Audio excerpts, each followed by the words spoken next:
Dr. Michelle Johnston, welcome to the Human Capital Leadership Podcast. Oh, thank you, John. I've really been looking forward to this conversation. Thank you for having me on your show. It is a pleasure to be with you. You're joining us from New Orleans. I'm south of Salt Lake City in Utah. And today we're going to be talking about your recent book, The Seismic Shift in Leadership. I always love interviewing authors about their books, not only because I'm just interested in the process of the heart and soul that goes into these works, and I'm also just fascinated by the content. So I'm super thrilled to have the opportunity to sit down with you and have this conversation. As we get started, I wanted to share a little bit about Dr. Michelle Johnston's background and bio. Dr. Michelle Johnston is a management professor, executive coach, and leadership expert who serves as the Gaston Chair of Business at Loyola University, New Orleans. Her first book, The Seismic Shift in Leadership, is an Amazon bestseller, which details the need for leaders to shift from command and control to connection to achieve long-lasting results.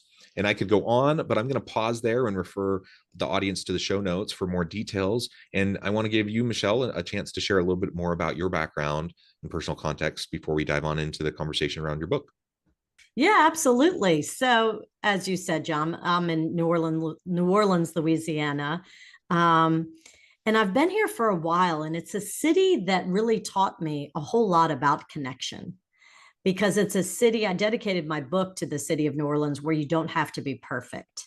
Mm. And it's a city that really does embrace individuality, and it embraces imperfection, and it embraces community and connection. So I had no idea when I was 20, I think 23 years old, and I was getting my PhD up the road at LSU, and I was working for a consulting firm and fell in love with this city. I'm not from here. I don't have family here. I had no idea that by making that decision to set up shop here, that it would have such an impact on me and my research. I mean, who knew? So I've been at Loyola University, New Orleans for over 20 years, teaching leadership and management, and I'm an executive coach. And so after all of these years of working with leaders and working with students and researching culture, connection, and leadership, that's what drove me to write this book.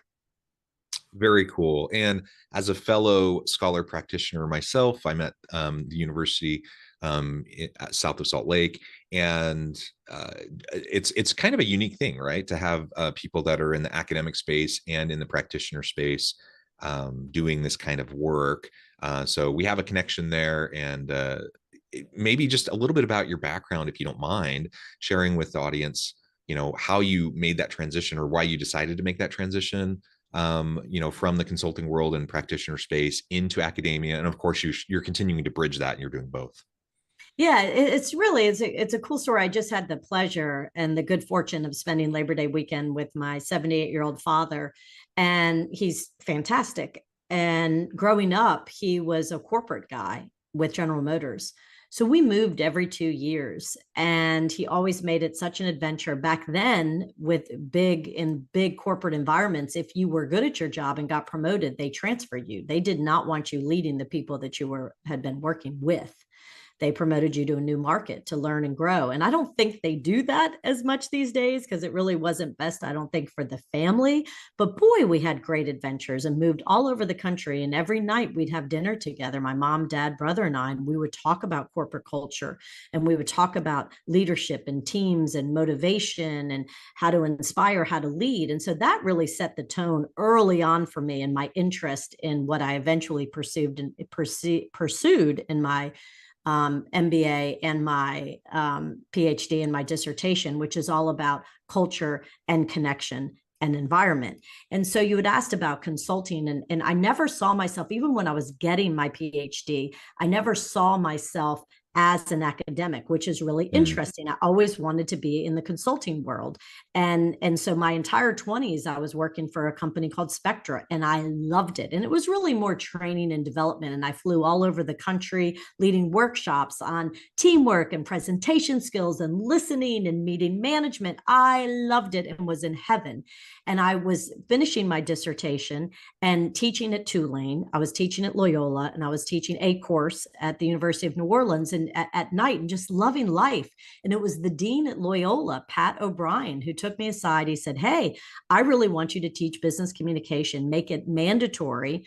It was an elective, make it a requirement for all business majors. And you have the pedigree to do that. And I want you to be in charge." And so that's what brought me into academia, because I didn't pursue the traditional route. I didn't finish my PhD and then go on the market and get whatever position. Yeah. I mean, I was with a consulting firm teaching at night, and he brought me in. And so it ended up being the best of both worlds.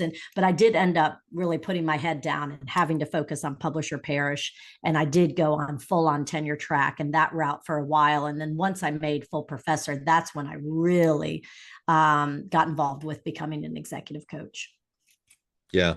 Well, there's so much of your background and your story that resonates with me and is similar to my own path and trajectory. So that's for another day. But thank you for sharing a little bit about that. And I do think the world needs more scholar practitioners that where our research can inform our practice and vice versa, where we can bring in the real world into the classroom and help our students and prepare our students for the jobs of tomorrow. So all of that's amazing.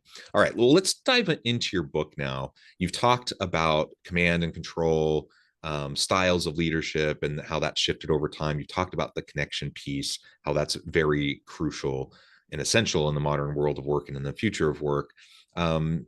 It sounds like that's kind of the crux premise of your book, The Seismic Shift in Leadership. But unpack a little bit more for us what the purpose of this book was, why this book, why now, and then we can start to dive into more detail. Absolutely. So I've learned so much through this process, John, particularly because all of my degrees were in communication. It was either public relations, journalism, organizational communication, communication theory. So the lens through which I view the world is from a communicative lens. And yet what I was seeing at the highest levels of companies is that transactional nature, which was just communication, getting information from point A to point B, kind of transacting and directing, was what was shifting out of style, because it was much more of that command and control, hierarchical.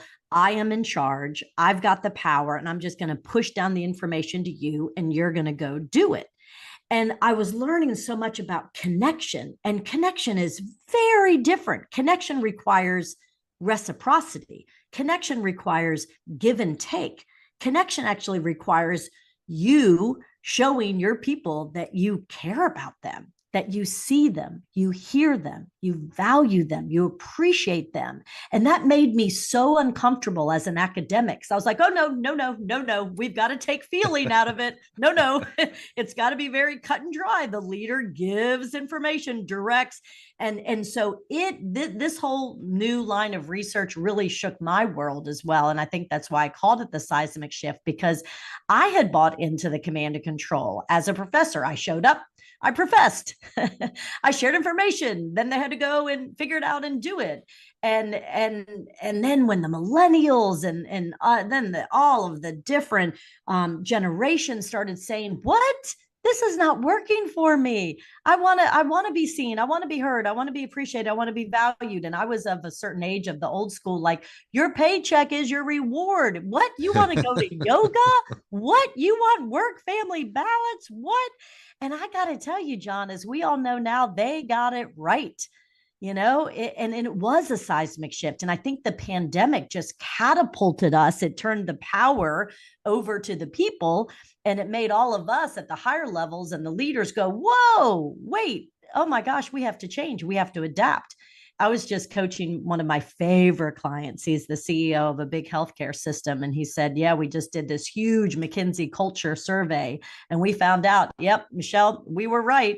The new generation does not want to be led by the command and control leaders. We have got to adapt. They want it differently. And finally, I think they have the voice and they have the power. So yeah, that's why I wrote The Seismic Shift. I think I was a part of the problem in that old school style of thinking. And I wanted to make get my message heard, the shot heard around the world. I really wanted to make a big impact. So now I'm only teaching one class a semester at Loyola so that I could make more of a global impact and get the message out and help leaders adapt and adjust and create positive work environments where their people can thrive. This is a whole different way of thinking. Yeah, it really is a different mindset around leadership. And you've identified in part there's a generational piece here, right? You go back to the great generation, to the baby boomers and even Gen X. There's much more of a willingness to go along with this command control, top down, hierarchical type of leadership style. That's kind of what everyone was used to and what they just did. And in part, that I think that's also why some of the attitudes around millennial and Gen Z workers have been, negative, frankly, around, well, these people are entitled. Why do they expect all these different things? And from my perspective, I've been in the space a long time, teaching about leadership and effective organizations, effective teams, employee empowerment, all these related topics. And, from my perspective, I'm just like, no, like millennial and Gen Z workers aren't entitled. They have an expectation around proper management and proper leadership. And I mean, everything that they want is exactly what I teach them they should have. And it's exactly what I teach, a good leader would do. And so I think there's just been a shift in attitudes around what appropriate leadership styles are, what's expected. And again, part of that's generational, part of that's just a shift in the landscape, in the landscape of work, regardless of the real driving reason behind it. The reality is today's workforce is demanding it, right? In part, I think this is a byproduct of the pandemic. I think lots of people, including older generations of workers, Gen X and baby boomers, increasingly also during the pandemic realized, why am I doing this? I expect more from my employer. I expect more from my boss. And generally speaking, I think these are all healthy things, to push back a little bit and to challenge some of the assumptions that perhaps we've had in the past around the way work should function and the way leaders should lead, etc. So that seismic shift piece that's in your title, I think that's very appropriate and it's telling. And it's not to say that there haven't been people in this space talking about this and pushing towards this kind of reform and this kind of a shift for a long time, because there has. But I think there's been a lot of resistance over time, and I think we've continued to make steady movement in the right direction. And I think the leaders of today and tomorrow and the organizations of today and tomorrow that are going to be successful and sustainable, who are going to be able to attract and retain good talent, are the ones that lean into this connection piece that you've so aptly highlighted. So maybe tell us a little bit more about that connection piece. I know so much of your research has been around this. Why have you identified connection as a really critical piece towards these long-lasting, sustainable organizations and the types of results that everyone wants to see? Yeah. And so now my new tagline is connection drives results. And that's what all the research is showing, is that if you build a culture of connection as a leader, whether it's just with your team or across divisions or with the entire company, if you intentionally build time for meaningful connection and show your people that they're not just a cog in a wheel, that you're not just interested in them and the results they bring and the numbers, that you care about them as a full person, and you give your team a chance to get to know each other as full humans. As a matter of fact, I just got off of a coaching call with a CEO of a hospital, and I said, so what do you give me one best practice that you're doing this month to connect with your people? And he said, we're meeting at happy hour tonight from 4 to 6. And he said, and they've been wanting this for a while. It's been a grind. And so even just something like that, it's been, once a quarter, I'm advocating for leaders to bring your people together, do an offsite. I just worked with another CEO and he invited me to his offsite, and they did a cooking competition. to kick off the day retreat. So the night before, we all showed up. We're in New Orleans, so we have these great cooking schools, and it was a competition. And it was so amazing to see the laughter, the levity, and just not talking about work. And what a great kickoff, you know. So yeah, it is all about intentionally building a culture of connection. I really think, John, that Brene Brown really planted the seed when she started talking about, when her TED Talk went viral, and she really started talking about belonging, and that the opposite of belonging was fitting in.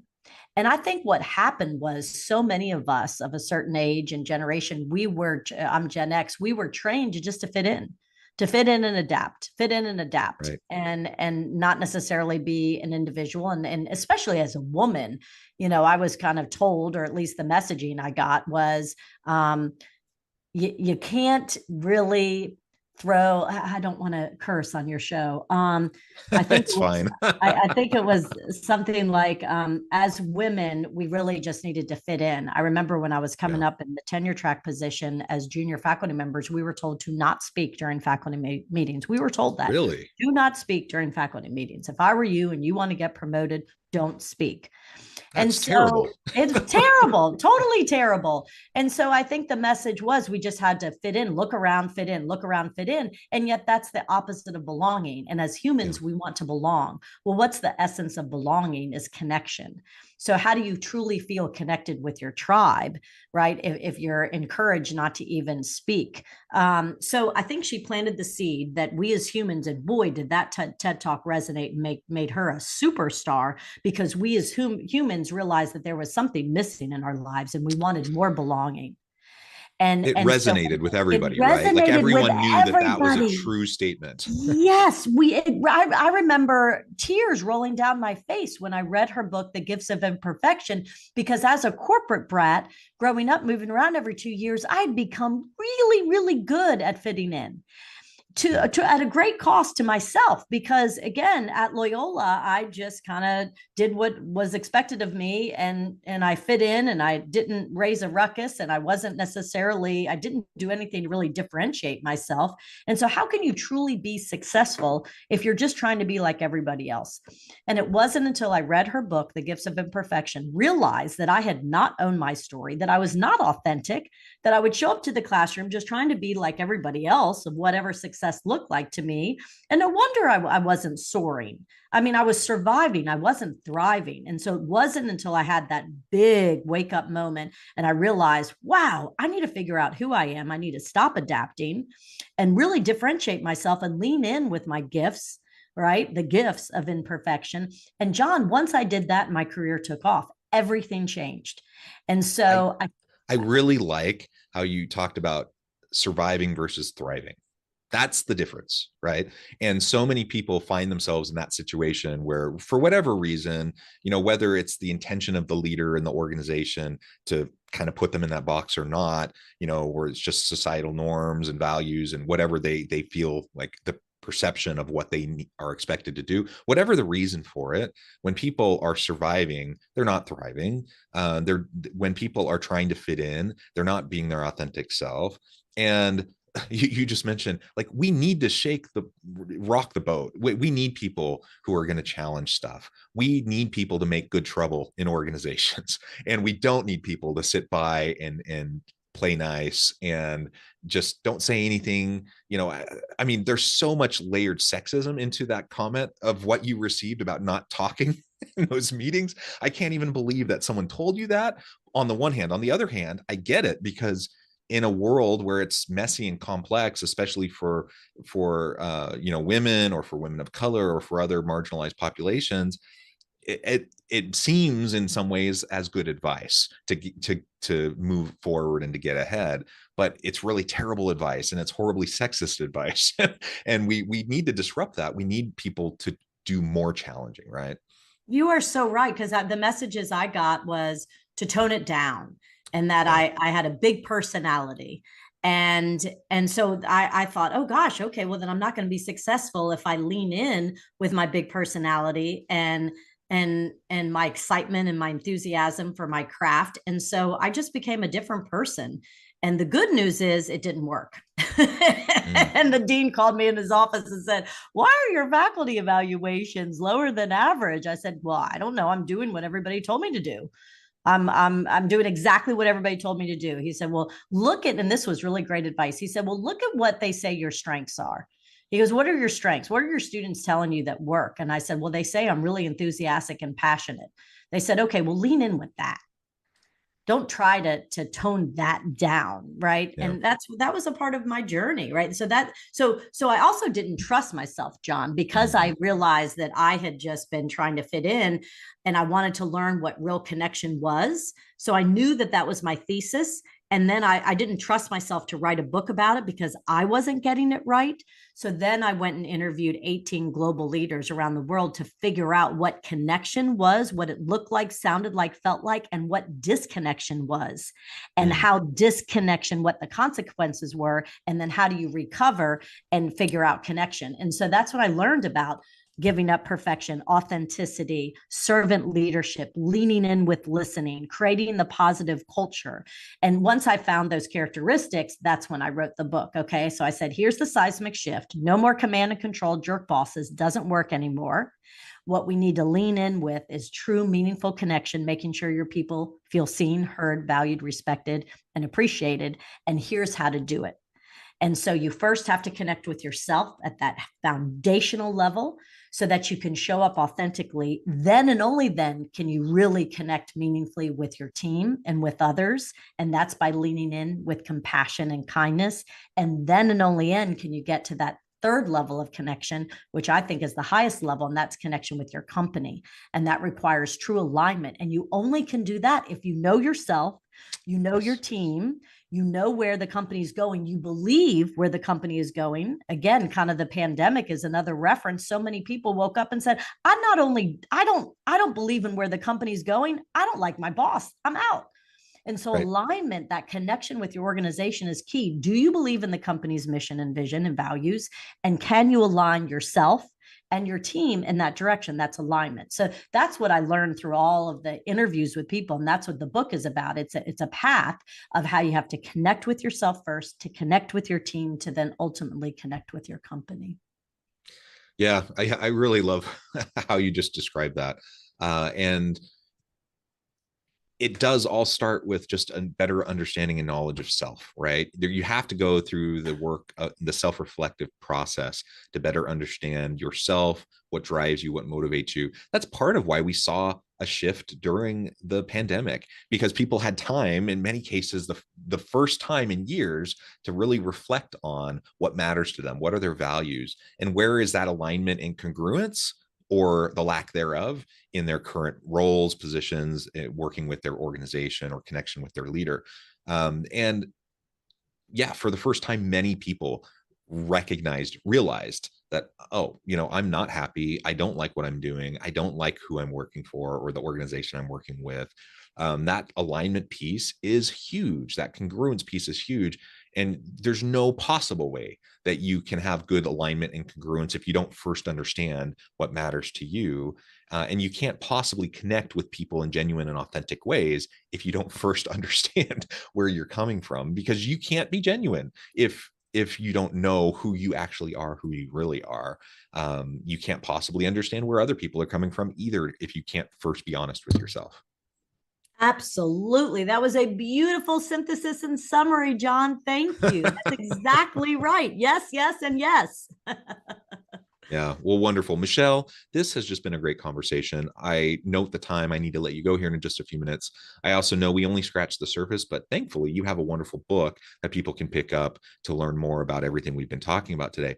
Before we wrap things up, if you can just provide us and the listeners with a little bit of how they can get connected with you, where they can find your book, and then give us the final word on the topic for today. Oh, thank you so much, John. Yes. So people can go to my website, Michelle K. Johnston, and they can learn more about the book. They can buy the book. I also have a podcast called The Seismic Shift, where this season we're exploring disconnection. And I also have an assessment called the Communication Preference Profile to help you understand yourself and what your preferences are when it comes to connection. So ultimately, what I really want people to do is contact me, because I want to know what creates connection, what creates disconnection. Holler at me, fill out the contact form. I would love to hear from you all, the listeners.